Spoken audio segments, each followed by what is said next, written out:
Welcome to this week's edition of Mountain Outhouse. I'm your host, Jam Jam. This is the craziest to happen in running this week. This week's stories include a 25-year-old barrel-aged goo, UTMB pays you for your unused lottery points, and which runner finally uncovered a golden ticket at the Georgia Death Race.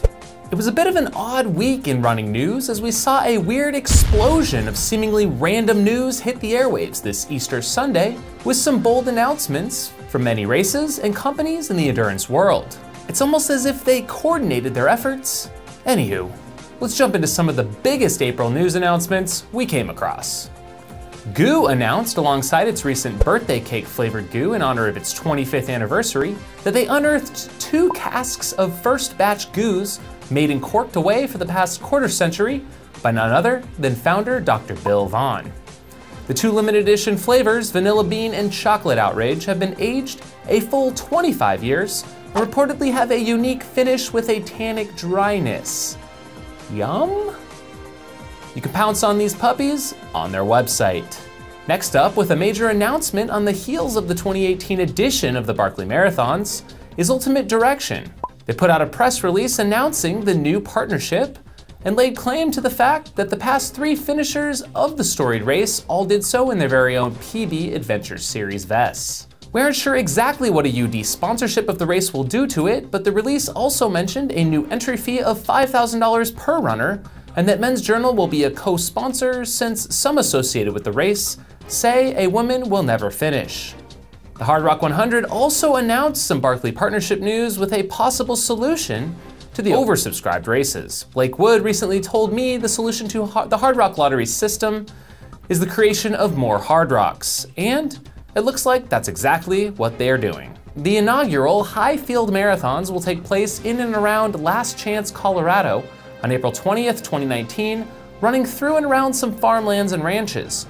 Dale Garland and Lazarus Lake, the co-race directors of the run, claim the run will celebrate the memory of the farmers and ranchers who carved a life from the fields. The runners will pay $4.20 for entry, and along with submitting a 3-page essay about alternative energy, must produce an expired medical marijuana card to run. UTMB also had some big news with a new cash for points system. Some 100-mile US organizers are already calling it a cash for points scheme. The supposed scheme literally pays runners for the unused UTMB points that go unused after they are not selected in the race's annual lottery. Previously, these points went to waste and dejected runners could only hang their heads in sorrow. Now, they can wipe those tears in some crisp bills, courtesy of the UTMB team. FastestKnownTime.com is seeing some new route submissions on their new website. 3 just came across this past Sunday, including some records that have held strong for literally centuries. The question is, which athletes will go after these classic routes? The first is the crossing of the Red Sea, which was set in 1 day way back in 1231 BC and is more accurately described as an OKT, or only known time. We're still waiting to see if they will stay on the FKCT site or be transitioned to www.onlyknowntime.com. Next up is the Corps of Discovery expedition set by Meriwether Lewis and William Clark, who took 2 years, 4 months, 10 days to complete the 7,000-mile round trip from St. Louis to the mouth of the Columbia River and back. The nature of this self-supported FKT is what makes it so difficult. Pioneering record setters only consumed food they could shoot and find while out on the expedition. Lastly, the Mormon handcart migration set by Brigham Young in 1860 took 91 days self-supported style from Iowa City to Salt Lake City. The real challenging part on this one is the wooden handcarts that were pulled alongside the athletes for all 1,105 miles. With advancements in carbon fiber and lightweight aluminum, it is estimated better gear could shave weeks off the effort. Unived Sports, a nutrition company out of India, announced their new energy gel infused with real silver ions. They are the first nutrition company known to include real silver that is safe for human consumption in an endurance nutrition product.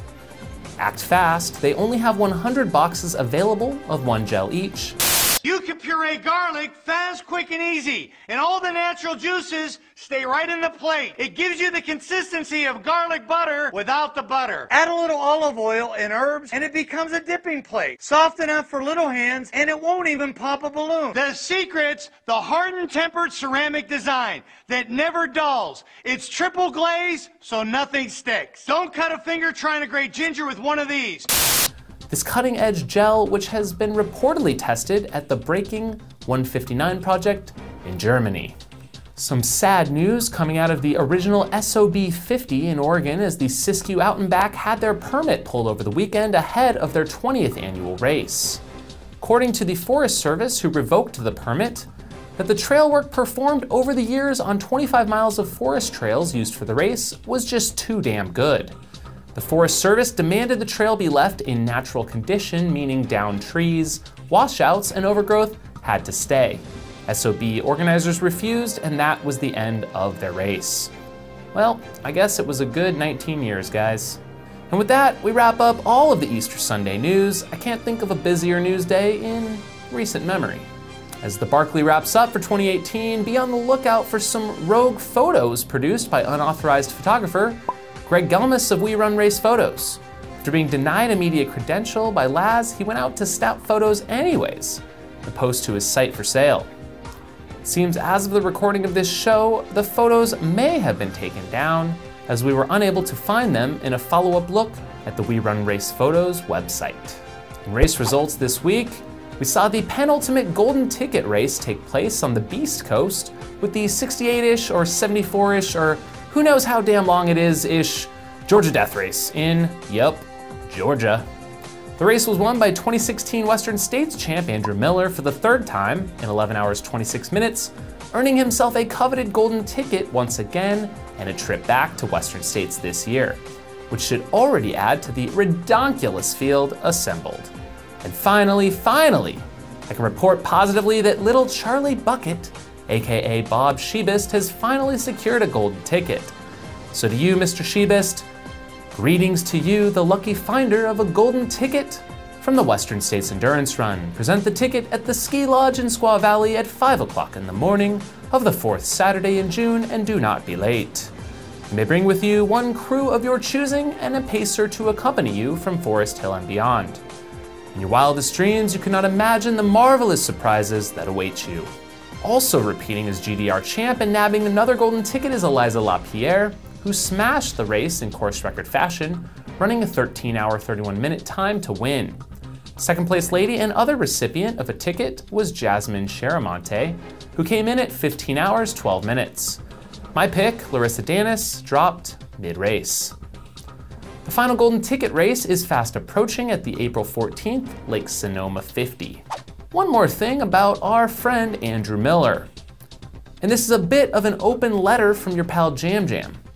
He is supposedly sponsored by the North Face, but you'd hardly guess it looking at his Solomon decked out race vest and shoes. Come on, VF Corp. Your boy recently won Western States 100, and yes, I know 2017 was a rough year for him, but he is on the rebound and is straight up crushing it once again.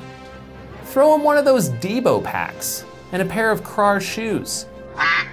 Maybe even name a product after him and gain him some press, because it's straight up Miller time. For something a little faster paced, we turn to the Two Oceans 56K, which takes place in Cape Town, South Africa, with over 10,000 runners.